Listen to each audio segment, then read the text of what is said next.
ये कोई जहर है, ये कोई ऐसी चीज़ है, ये गिल्टियाँ बन गई हैं कि आपको महसूस क्या होता है इस पाँव के साथ? सारा कुछ करवाया तो लेकिन वो कहते हैं कि इसको काटना पड़ेगा, इसकी हड्डी बहुत बड़ी है, इसकी सर्जरी हम नहीं कर सकते।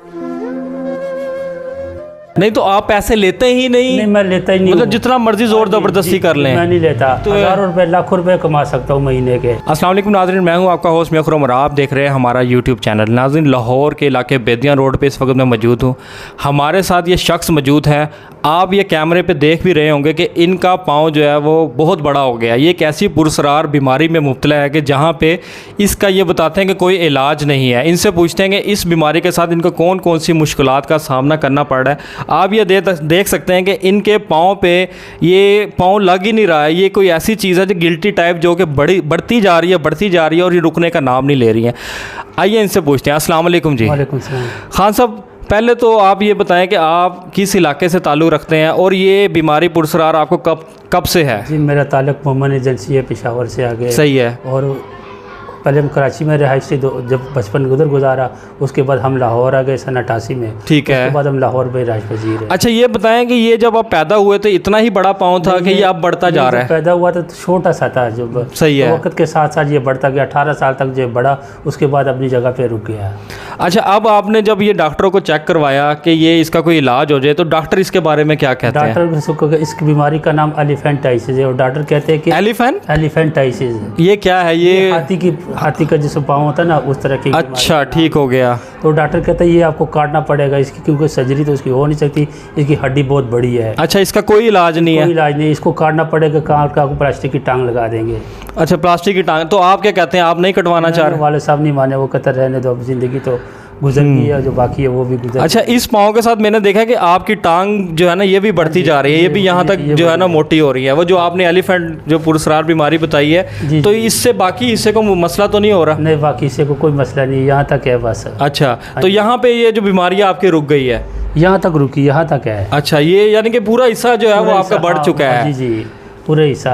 तो ये जब उम्र बढ़ती जा रही है उसके साथ साथ ये चीज़ें बढ़ती जा रही हैं? हाँ, 18 साल तक बढ़ी, उसके बाद रुक गई थी। ओहो हो। अच्छा, मुझे ये बताएं कि अब इस बीमारी का तो कोई इलाज नहीं है, तो आप जो है इस पाँव के साथ और इस टांग के साथ किन मुश्किलात का सामना कर रहे हैं? बस मुश्किलात तो ज़्यादा नहीं है, गर्मियों में थोड़ा सा पैदल चलने में तकलीफ होती है, बाकी शुक्र है। क्योंकि इस पे तो आपको जूता कोई ऐसी चीज़ बांध नहीं सकते, ना लपेट सकते हैं। जी जी। तो इसके लिए कोई स्पेशल चीज़ भी नहीं बनी आपके लिए? मैंने नहीं बनवाई, इधर तो मैं नहीं पहनते, गाँव में पहन लेते हैं, वो पहाड़ी इलाका होता है तो कभी कभी अच्छा करते। इधर लाहौर में तो ये खान साहब इस पाँव की बीमारी के होने के बावजूद लाहौर की सड़कों पर रिक्शा चलाते हैं, अपना रोज़गार तलाश करते हैं और हलाल रोज़ी कमाते हैं, अपने बच्चों को हलाल रिस्क देते हैं। ये हमारे लिए बड़ा इंस्पिरेशन था और मोटिवेशनल था कि ये खान साहब ने इतना सब कुछ होने के बावजूद भी अपना रिस्क हलाल तलाश किया। जब लाहौर की सड़कों पर निकलते तो लोग क्या कहते हैं? बस लोग देखते हैं तो बाज़ का दिल में महसूस भी होता, फिर कहते हैं शुक्र है अल्लाह का। रिक्शा चलाते मुझे सिर्फ गियर का मसला होता, लेकिन वो मैंने सिस्टम ने ऐसा लगवा दिया कि पाँव इस्तेमाल नहीं होता, मेरे हाथ ही से ही गियर वगैरह। अच्छा, जो कस्टमर है आपके रिक्शा चलाते हुए इस पाँव को देखते हुए आपके पास आते हैं या भाग जाते हैं कि यार ये तो आ जाते हैं, अक्सर आ जाते हैं? शाज़ो नादर एक आध सवारी देख लेते तो वो कहते हैं मैंने नहीं जाना, आ जाते हैं। कितने अरसे से आप रिक्शा चला रहे हैं? मुझे तो 20 साल हो गए।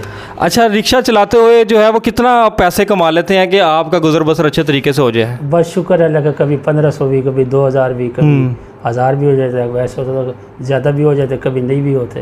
अच्छा, मैंने देखा है कि इस तरह की जब चीज़ें होती है या माजूरी हो जाती है लोगों को, या किसी का अज़ा कट जाता है, बढ़ जाता है, तो वो मांगना शुरू कर देते हैं। तो आपने ये क्यों नहीं समझा कि यार इसको इस्तेमाल किया जाए इस चीज़ को और फिर गदागरी जैसे पेशे की तरफ जो है मंसूब हो जाए? असल में ये अपने ईमान की बात और गैरत की बात। सही है। जब अल्लाह पे यकीन आपका हो तो फिर आपको इस चीज़ों की तरफ नहीं जाना चाहिए, गदागरी और मांगने की, क्योंकि अल्लाह की ज़ात देने वाली है। अगर आप लोगों से मांगे तब भी आपको अल्लाह ही देगा, और अल्लाह की ज़ात से मांगे फिर भी अल्लाह बेशक। इसमें तो बहुत बड़ी बात। हलाल और हराम का फ़र्क आ जाता है इसमें। मैं अगर मांगना चाहूँ तो मैं, कई लोग मुझे खुद ऑफ़र देते हैं कि हम आपकी क्या मदद करें, कोई पैसे की ज़रूरत है, कोई चीज़। अगर मैं उनसे कहूँ कि मुझे झूठ बोल के मुझे भाई मेरे हालात ठीक नहीं, मतलब इस चीज़ को आप देखते हुए हज़ारों रुपये लाखों रुपये कमा सकता हूँ महीने के। नहीं तो आप पैसे लेते ही नहीं? मैं लेता ही नहीं, मतलब जितना मर्जी जोर जबरदस्ती कर लें? मैं नहीं लेता। अक्सर किसी कोई बहुत ज़बरदस्त को ले लेता हूँ या तो किसी ज़रूरतमंद को दे देता हूँ। सही है, और अव्वल क्या बात है, ये तो बहुत बड़ी बात है और हमारे लिए आप बाइस फ़ख्र है कि आपने वो अपने पैसे आगे किसी ज़रूरतमंद को दे देते हैं। अक्सर मैं या रमज़ान के महीने में मुझे अक्सर लोग राशन दे देते हैं। सही है, मैं उनसे ले लेता हूँ कि इसका दिल ना टूटे, फिर मैं जो ज़रूरतमंद होता उसको मैं दे देता हूँ कि यार ये तुम। कितने पैसे लोग दे देते हैं और कितनी का ऑफर आ जाती है आपको ये चीज़ों की? कब कोई 1000 देता है, कोई 2000, कोई 5000 भी दे देता है। अच्छा, हाँ बिल्कुल सही बात है।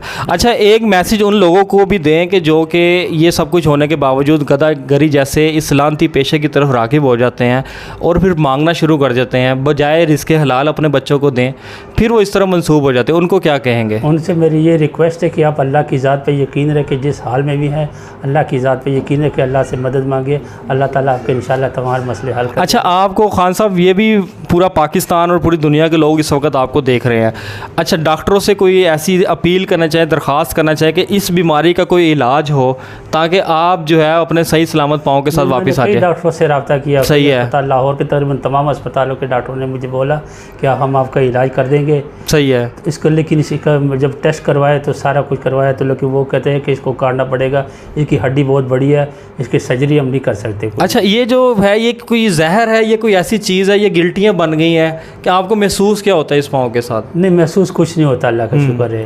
हाँ जी, ये पैदाइशी ऐसे है। बिल्कुल सही है। तो ये खान साहब थे, लाहौर की सड़कों पे आपको ये रिक्शा चलाते हुए अक्सर नज़र भी आते होंगे। तो मेरी उन लोगों से भी दरख्वास्त है कि जब आप ऐसे लोगों को देखें तो फिर इनकी सवारी पे सफ़र करें। और फिर ये एक दूसरी बड़ी बात कि इन्होंने गदागरी जैसे पेशे पर लानत फेंकी और रिज़्क़े हलाल तलाश किया और इन्होंने मांगने को अपने लिए बाइसे शर्म समझा। तो मेरी उन डॉक्टरों से भी अपील है जो कि इस पुरस्रार बीमारी को देखते हुए इसका कोई इलाज, अगर आप समझते हैं कि इसको काटे बगैर इसका कोई इलाज हो सकता है या इन खान साहब के लिए कोई सहारा, कोई ऐसी चीज़ बन सकती है जो कि गर्मियों में कम से कम इनको मुश्किलात का सामना ना करना पड़े, तो फिर वो लोग भी हमारे दिए हुए नंबर पर रब्ता कर सकते हैं। अपने होस्ट मियां खुर्रम को इजाज़त दीजिएगा। अल्लाह निगहबान।